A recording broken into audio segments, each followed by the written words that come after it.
kita lanjutkan lagi ke soal berikutnya, yaitu soal nomor 3. Oke, soal nomor 3 di sini ada balok bermasa 5 kg diletakkan di atas papan yang dimiringkan.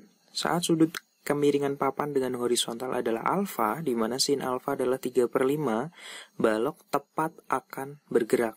Nah, tepat akan bergerak artinya dia udah bergerak belum? Belum. Baru tepat akan bergerak atau masih diam. Nah, koefisien gesek statis antara balok dengan bidang adalah berapa?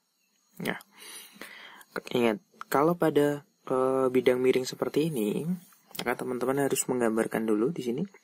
Di sini sebenarnya ada gaya yang arahnya ke bawah sini. Hasil penguraian dari gaya berat yaitu yang ke sini adalah W sin theta, atau karena sini alfa, oke, W sin alfa. Oke.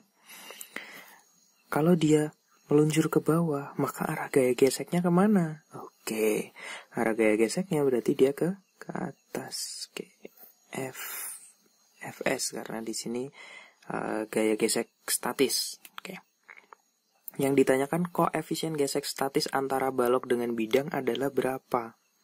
Nah, karena baloknya belum bergerak, baru tepat akan bergerak, maka di sini sigma F-nya sama dengan 0. Artinya apa? Gaya yang ke bawah dan gaya yang ke atas itu nilainya sama. Jadi W sin alfa itu nilainya sama dengan Fs. Atau W sin alfa sama dengan, ingat, untuk mencari gaya gesek rumusnya adalah mu dikali N. Oke, atau kalau pada bidang miring, itu gaya normalnya atau N-nya di sini nilainya sama dengan W cos alfa. Oke, jadi W sin alfa itu sama dengan mu kali W cos alfa. Oke, boleh ini W-nya boleh kita coret. Nah, bagi aja nggak apa-apa. Oke, atau mau dimasukkan juga nggak apa-apa, terserah.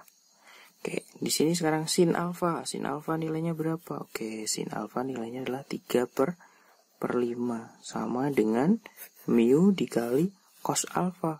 Cos alfa nilainya berapa? Nah, yang diketahui kan cuma sinnya. Oke, kan bisa kita gunakan perbandingan trigonometri pada segitiga siku. Misalnya ini adalah alfa.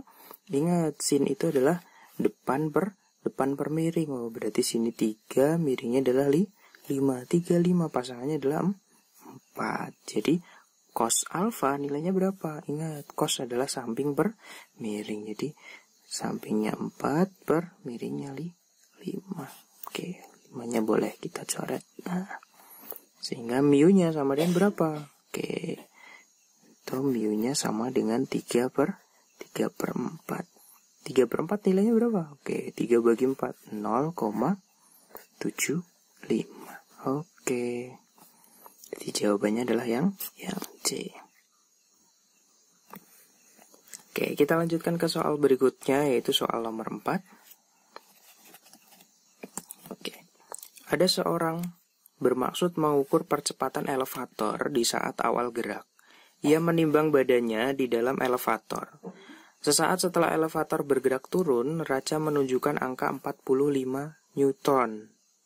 Dan sewaktu elevator sesaat bergerak naik, secara neraca atau timbangannya menunjukkan angka 55 Newton. Oke.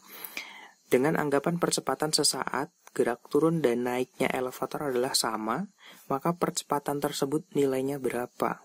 Oke.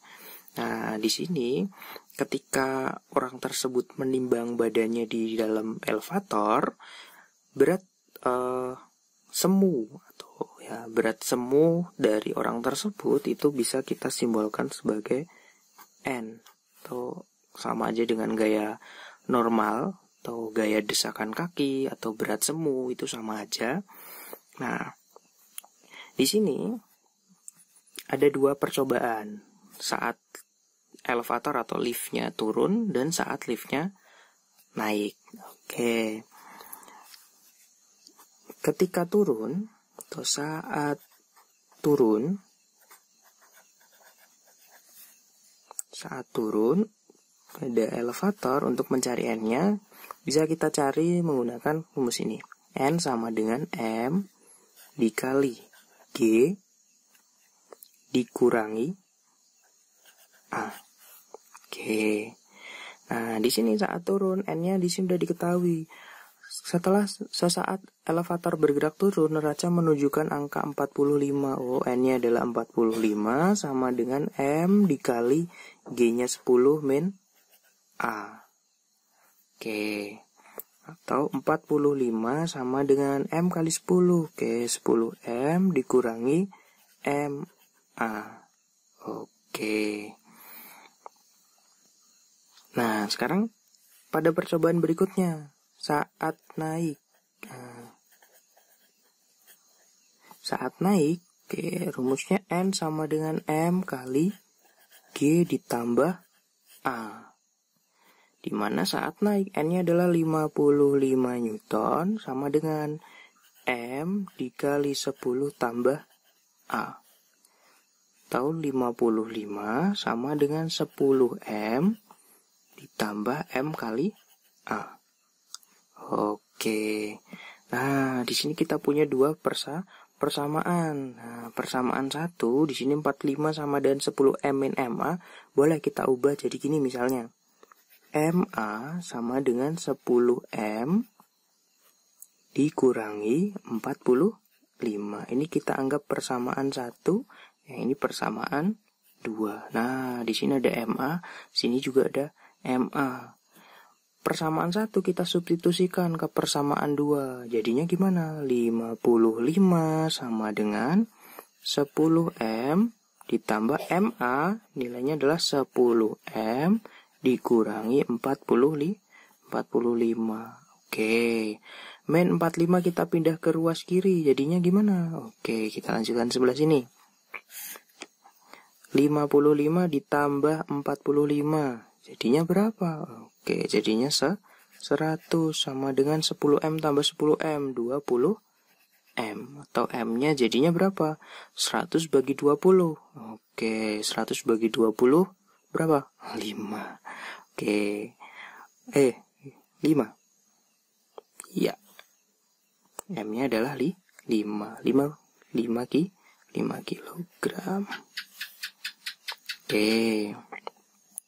Sekarang kita udah dapat nilai M-nya. Sekarang kita substitusikan ke persamaan 1 boleh, ke persamaan 2 juga boleh. Misalnya kita substitusikan ke persamaan 1. MA sama dengan 10M dikurangi 45. M-nya 5. Oke. 5A sama dengan 10 kali 5 kurangi 45. 10 kali 5 berapa? 50. Oke, 50 kurangi 45. Oke, 5A sama dengan 5. Sehingga A-nya dapat berapa? A-nya sama dengan 1 meter per sekon kuadrat. Oke.